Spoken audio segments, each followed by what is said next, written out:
जगत में प्रत्येक व्यक्ति को किसी ना किसी प्रकार की निर्बलता अवश्य होती है। जैसे कोई बहुत तेजी से दौड़ नहीं पाता तो कोई अधिक भार नहीं उठा पाता, कोई असाध्य रोग से पीड़ित रहता है तो कोई पढ़े हुए पाठों को स्मरण में नहीं रख पाता। ऐसे अनेकों उदाहरण और भी हैं। क्या आप किसी ऐसे व्यक्ति को जानते हैं जिसे सब कुछ प्राप्त हो और हम जीवन की उस एक निर्बलता को जीवन का केंद्र मानकर जीते हैं? इस कारणवश हृदय में दुख और असंतोष रहता है सदा। निर्बलता मनुष्य को जन्म से अथवा संजोग से प्राप्त होती है, किंतु उस निर्बलता को मनुष्य का मन अपनी मर्यादा बना लेता है। किंतु कुछ व्यक्ति ऐसे भी होते हैं जो अपने पुरुषार्थ और श्रम से उस निर्बलता को पराजित कर देते हैं। क्या भेद है उनमें और अन्य लोगों में? क्या आपने कभी विचार किया है? सरल सा उत्तर है इसका। जो व्यक्ति निर्बलता से पराजित नहीं होता, जो पुरुषार्थ करने का साहस रखता है हृदय में, वो निर्बलता को पार कर जाता है। अर्थात निर्बलता अवश्य ईश्वर देता है, किंतु मर्यादा मनुष्य का मन ही निर्मित करता है। स्वयं विचार कीजिए।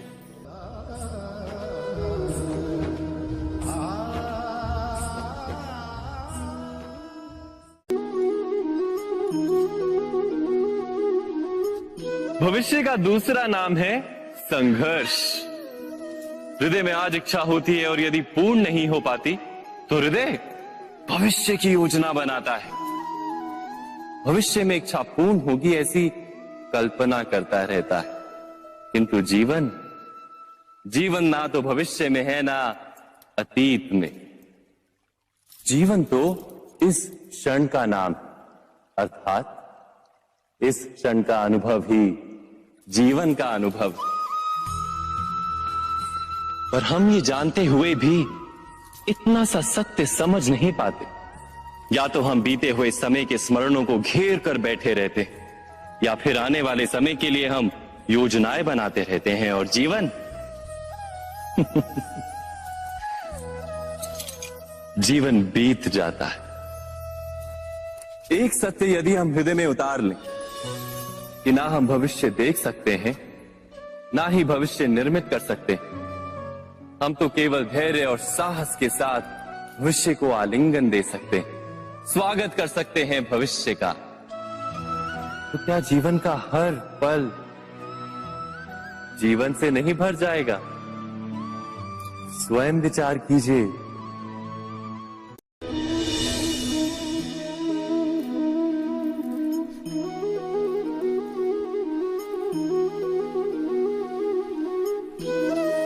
ज्ञान प्राप्ति सदा ही समर्पण से होती है, ये हम सब जानते हैं। किंतु समर्पण का वास्तविक महत्व क्या है? क्या हमने कभी विचार किया? मनुष्य का मन सदा ही ज्ञान प्राप्ति में विभिन्न बाधाओं को उत्पन्न करता है। कभी किसी अन्य विद्यार्थी से ईर्ष्या हो जाती है, कभी पढ़ाए हुए पाठों पर संदेह जन्मता है और कभी गुरु द्वारा दिया गया दंड मन को अहंकार से भर देता है। नहीं, क्या ऐसा नहीं होता? न जाने कैसे कैसे विचार मन को भटकाते हैं और मन की इसी अयोग्य स्थिति के कारण हम ज्ञान प्राप्त नहीं कर पाते। मन की योग्य स्थिति केवल समर्पण से निर्मित होती है। समर्पण मनुष्य के अहंकार का नाश करता है। ईर्ष्या, महत्वाकांक्षा आदि भावनाओं को दूर कर हृदय को शांत करता है और मन को एकाग्र करता है।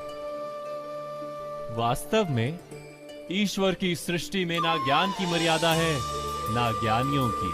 गुरु दत्तात्रेय ने तो गाय और श्वान से भी ज्ञान प्राप्त कर लिया था। अर्थात विषय ब्रह्म ज्ञान का हो या जीवन के ज्ञान का या गुरुकुल में प्राप्त होने वाले ज्ञान का, उसकी प्राप्ति के लिए गुरु से अधिक महत्व है उस गुरु के प्रति हमारा समर्पण।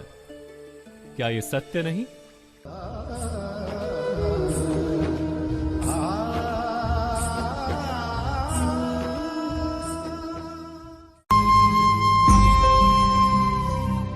प्रत्येक मनुष्य के जीवन में ऐसा क्षण अवश्य आता है जब सारे स्वप्न, सारी आशाएं, सारे दृश्य ध्वस्त हो जाते हैं। जीवन के सारे आयोजन ही बिखर जाते हैं। एक और धर्म होता है और दूसरी ओर सुख।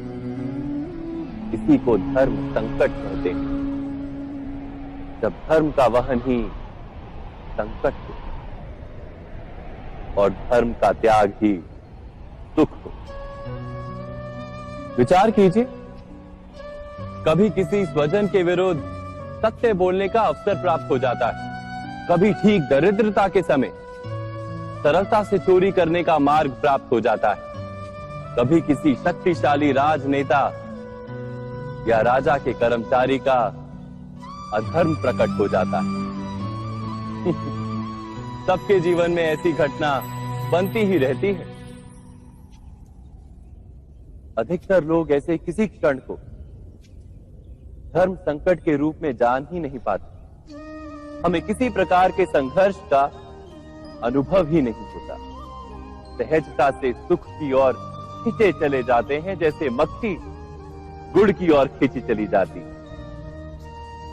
वास्तव में धर्म संकट का क्षण ईश्वर के निकट जाने का क्षण होता है। यदि हम संघर्षों से भयभीत ना हो, सुख की ओर आकर्षित ना हो, अपने धर्म पर दृढ़ रहे, तो ईश्वर का साक्षात्कार दूर नहीं।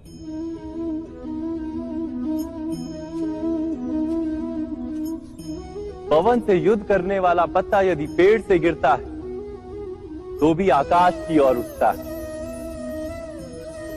पवन से झुकने वाली घास वहीं भूमि पर रह जाती है। अर्थात धर्म संकट से यदि हम संकट को ही टाल दें तो सुख तो मिलता है, जीवन बढ़ता है, किंतु क्या चरित्र नहीं टूटता? क्या आत्मा दरिद्र नहीं हो जाती? क्या ईश्वर से अंतर नहीं हो जाता? स्वयं विचार किए।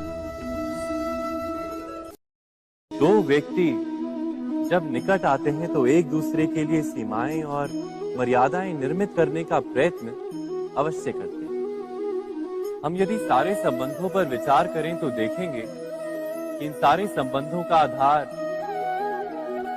यही सीमाएं हैं जो हम दूसरों के लिए निर्मित करते हैं। और यदि अनजाने में भी कोई अन्य व्यक्ति इन सीमाओं को तोड़ता है तो उसी क्षण हमारा हृदय क्रोध से भर जाता है। इन सीमाओं का वास्तविक रूप क्या है? क्या हमने कभी विचार किया? सीमाओं के द्वारा हम दूसरे व्यक्ति को निर्णय करने की अनुमति नहीं देते।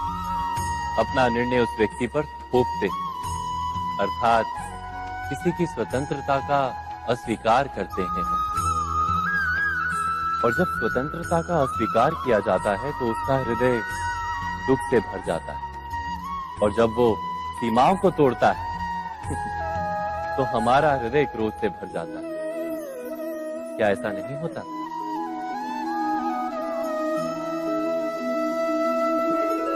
पर यदि एक दूसरे की स्वतंत्रता का सम्मान किया जाए तो किसी मर्यादाओं या सीमाओं की आवश्यकता ही नहीं होती।